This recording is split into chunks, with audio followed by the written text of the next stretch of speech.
Bismillahirrahmanirrahim. Assalamu alaikum. Dear students, welcome to the platform of Noor School and College Mansehra for the online class of Physics Grade 11. Dear students, today we are going to solve the numerical problems of chapter number 6, Fluid Dynamics.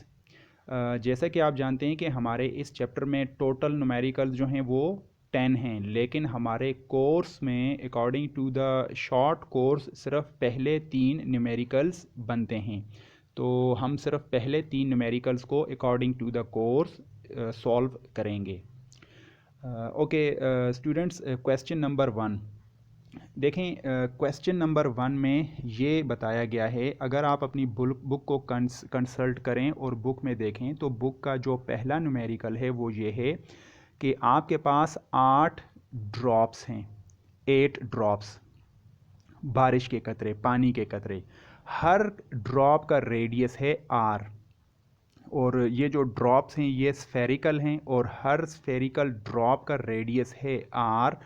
तो जिस वक्त वो अलग अलग drops नीचे गिरते हैं तो उनकी जो टर्मिनल वेलोसिटी है, क्योंकि वो ड्रॉप्स जो हैं वो पानी के कतरे या बारिश के कतरे हवा में नीचे गिर रहे हैं, दैट इज़ वाई उनके ऊपर अपवर्ड डायरेक्शन में हवा की अपथ्रस्ट फोर्स लग रही है, जिसकी वजह से वो टर्मिनल वेलोसिटी को अटेन करते हैं, अचीव करते हैं। और बुक में दिया हुआ है कि अगर 8 अलग अलग ड्रॉप्स नीचे गिरें तो उनकी टर्मिनल वेलोसिटी 0.1 मीटर पर सेकंड है। फिर क्वेश्चन में ये बताया जाता है कि अगर फ़र्ज़ करें ये 8 के 8 कतरे आपस में जुड़ जाएं, मिल जाएं, इकट्ठे होकर एक बड़ा ड्रॉप बनाएं, तो बड़ा ड्रॉप जो है वो किस टर्मिनल वेलोसिटी से नीचे गिरेगा, वो टर्मिनल वेलोसिटी हमने फाइंड आउट करनी है। तो देखें, एक चीज़ इसमें ज़रा आप क्लियर रखें कि अगर अलग अलग ड्रॉप को अगर आप देखें, हर ड्रॉप का रेडियस r है।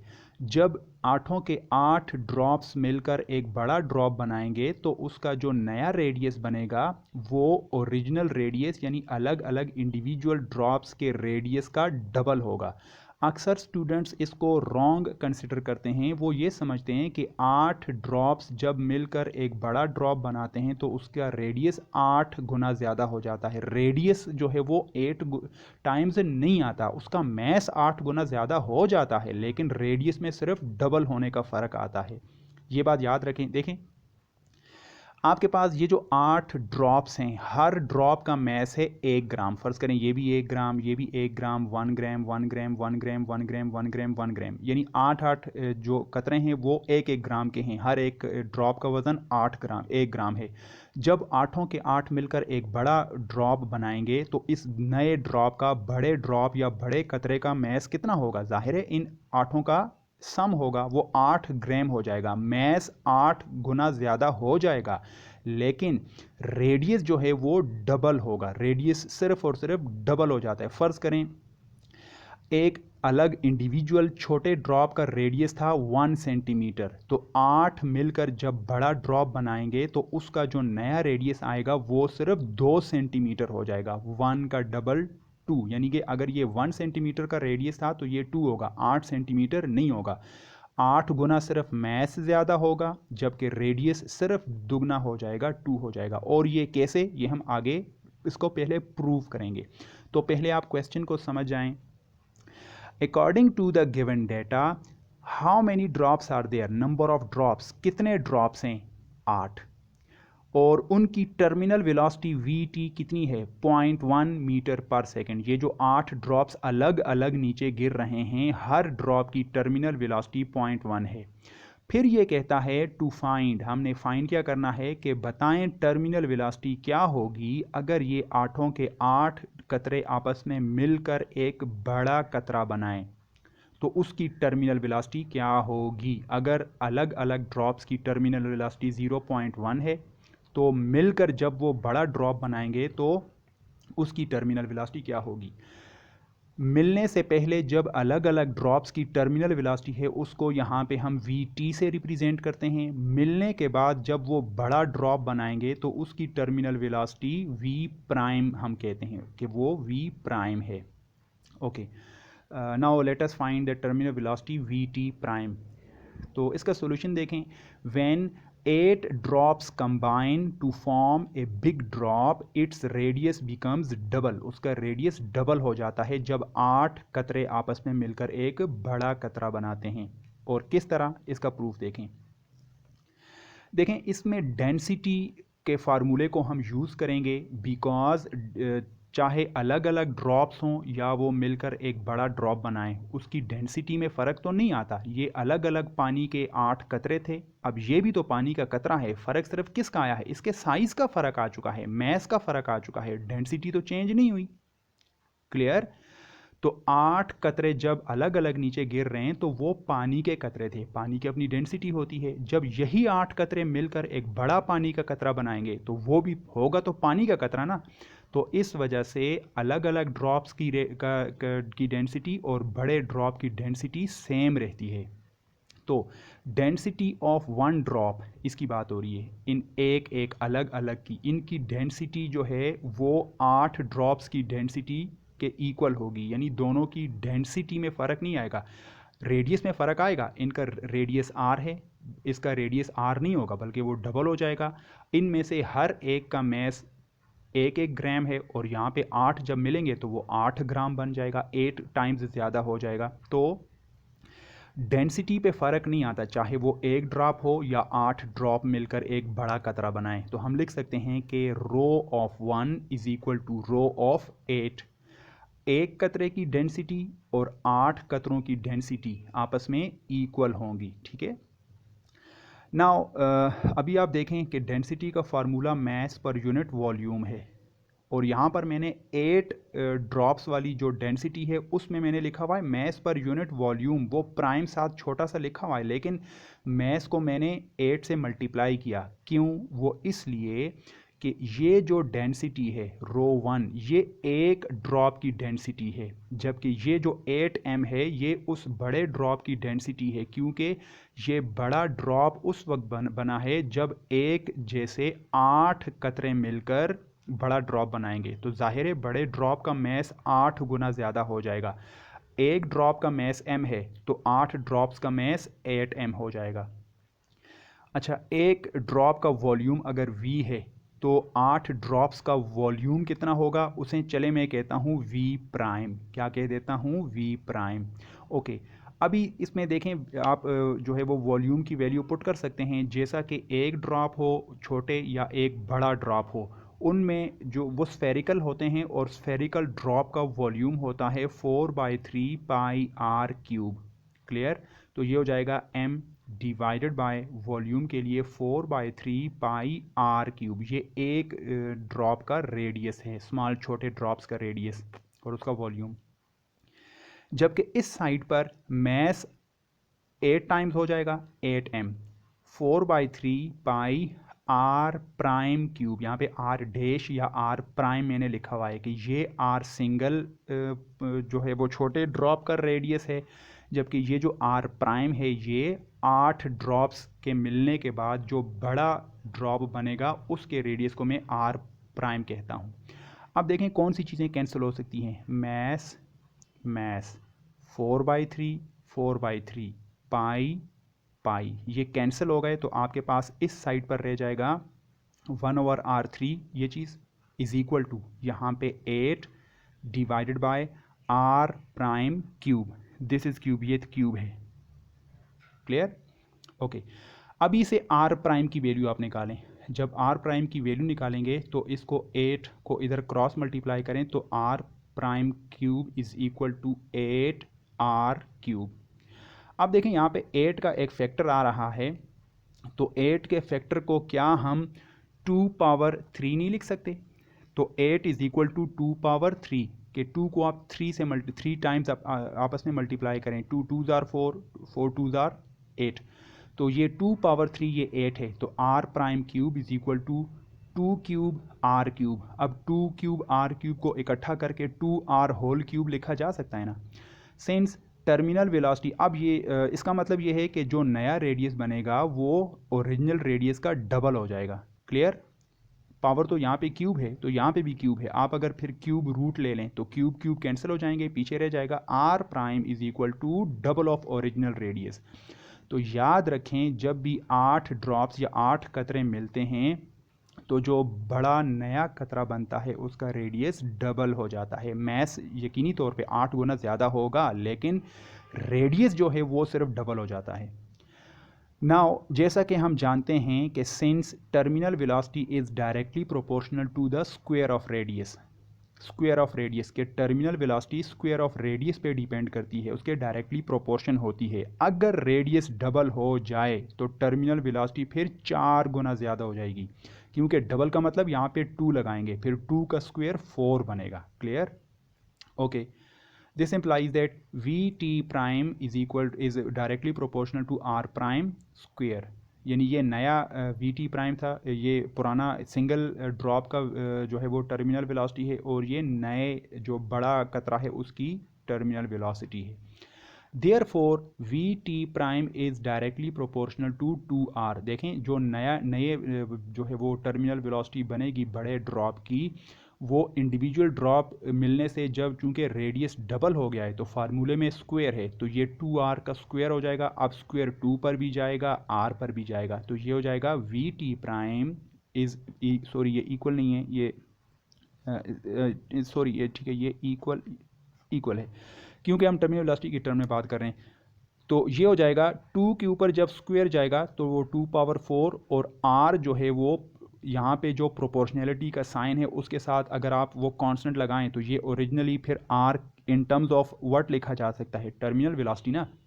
तो इसका मतलब ये है कि जब आप रेडियस को डबल करेंगे तो जो नई टर्मिनल वेलोसिटी बनेगी वो पहले टर्मिनल वेलोसिटी का 2 स्क्वायर टाइम होगी, यानी 4 टाइम्स हो जाएगी। अगर अब ये गिवन है कि terminal velocity is 0.1 metre per second, तो जो नई वेलोसिटी बनेगी बड़े ड्रॉप की वो 2 का स्क्वायर 4, यानी 4 टाइम्स हो जाएगी। 0.1 ओरिजिनल वेलोसिटी है तो नई वेलोसिटी उसका 4 गुना हो जाएगी। तो अगर 4 को 0.1 से मल्टीप्लाई करें तो 0.4 metre per second. This 0.4 metre per second is the terminal velocity of big drop, वो जो 8 कतरे मिलके बनाते हैं। Okay dear students, now you may take the, अब ये इसको स्क्रीनशॉट ले लें।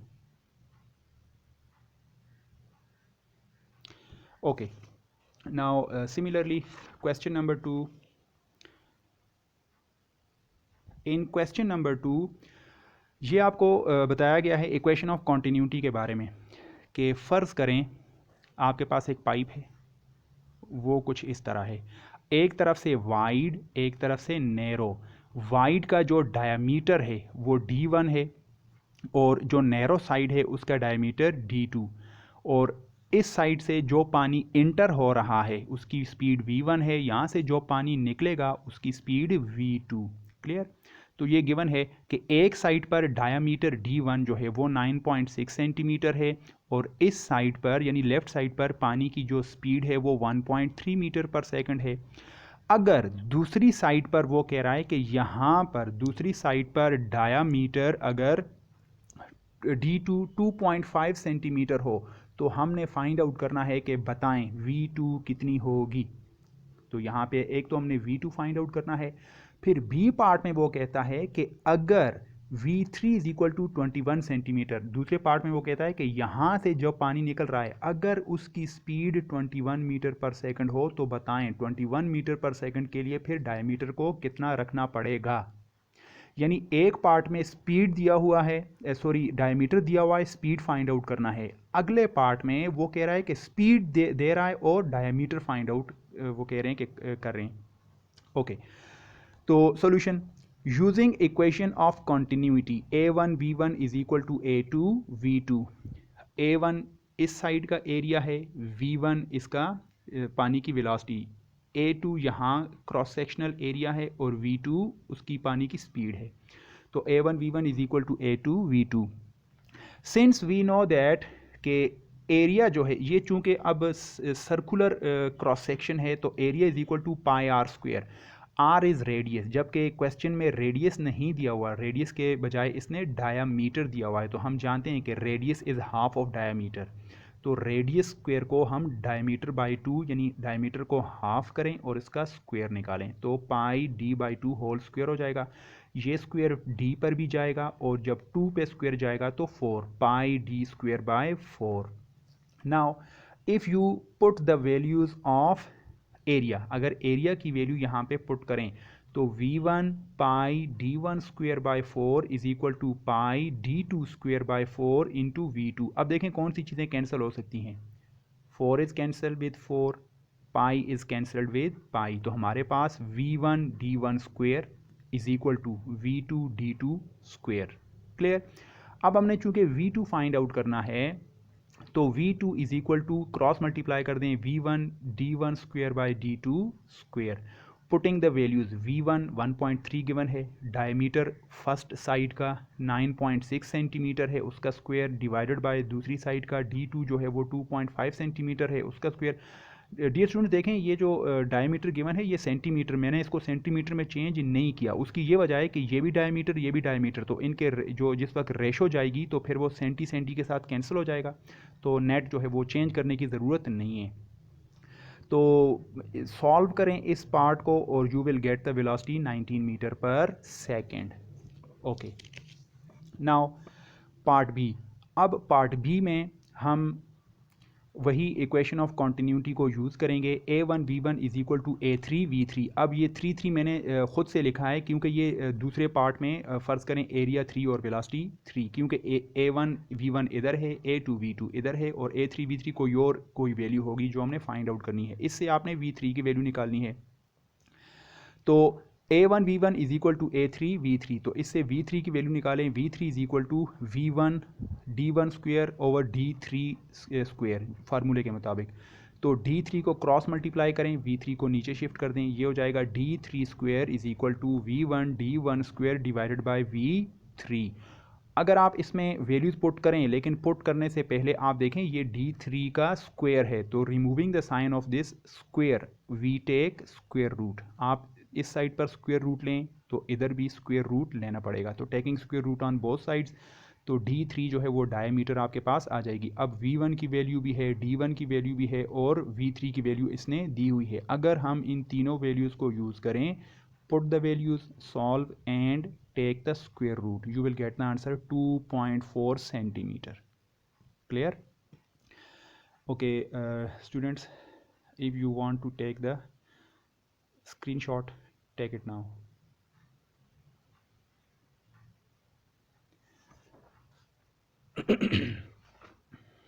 Okay, now dear students, question number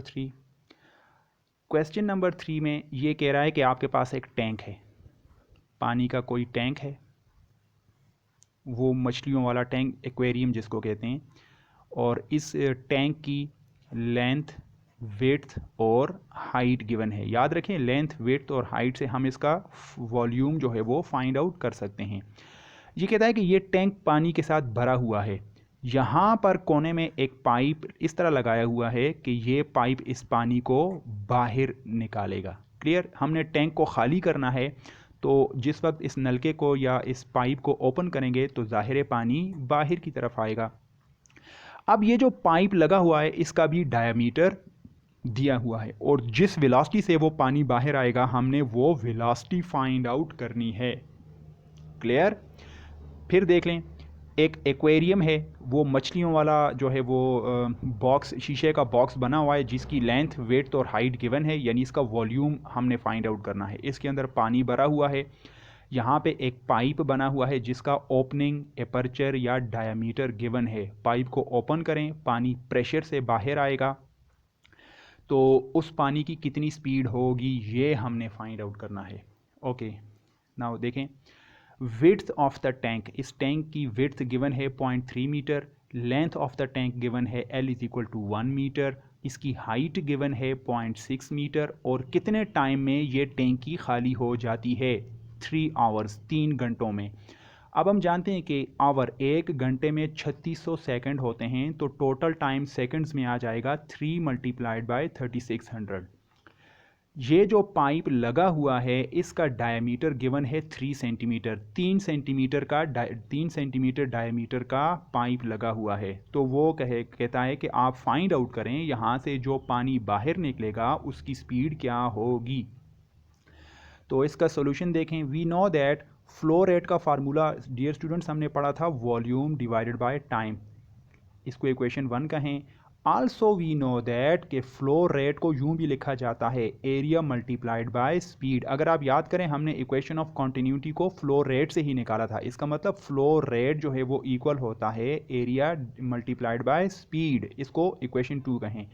अब देखें दोनों को हम कंपेयर कर सकते हैं इक्वेशंस को। इक्वेशन 1 की लेफ्ट साइड भी फ्लो रेट है और इक्वेशन 2 की लेफ्ट साइड भी फ्लो रेट है। तो फ्लो रेट ये आपस में सेम है, तो राइट हैंड साइड को भी कंपेयर किया जा सकता है। Compare 1 and 2, area multiplied by speed is equal to volume divided by time.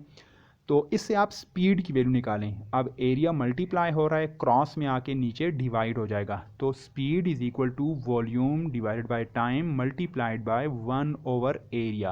अब वैल्यूज पुट करें। वॉल्यूम किसकी इक्वल होता है? Length multiplied by with multiplied by height divided by time T, 1 over. अब देखें ये जो पाइप है इसका डायमीटर गिवन है और इसका क्रॉस सेक्शनल जो एरिया होता है वो पाई आर स्क्वेयर होता है। तो आर जो है वो D by to, half of diameter, तो ये हो जाएगा एरिया की जगह पे हो जाएगा pi D by two whole square. Now अब ये तमाम वैल्यूज़ आपके पास हैं, length, width, height, time, diameter, ये वैल्यूज़ सब की सब यहाँ पे गिवन हैं। Put the values and solve. जब इसको आप वैल्यूज़ पुट करके सॉल्व करेंगे you should get the answer 2.8 centimetre पर सेकेंड, यानी यहाँ से जो पानी बाहर निकलेगा उसकी स्पीड होगी 2.8 सेंटीमीटर्स पर सेकेंड। ये इसको मैंने सेंटीमीटर पर सेकंड इसलिए छोड़ा हुआ है कि बुक में सेंटीमीटर के अंदर आंसर है, वैसे आप इसको चेंज करें तो ये 0.028 मीटर्स पर सेकंड स्टैंडर्ड में आएगा, लेकिन चूंकि बुक में सेंटीमीटर पर सेकंड है तो यही आंसर मैंने छोड़ दिया है।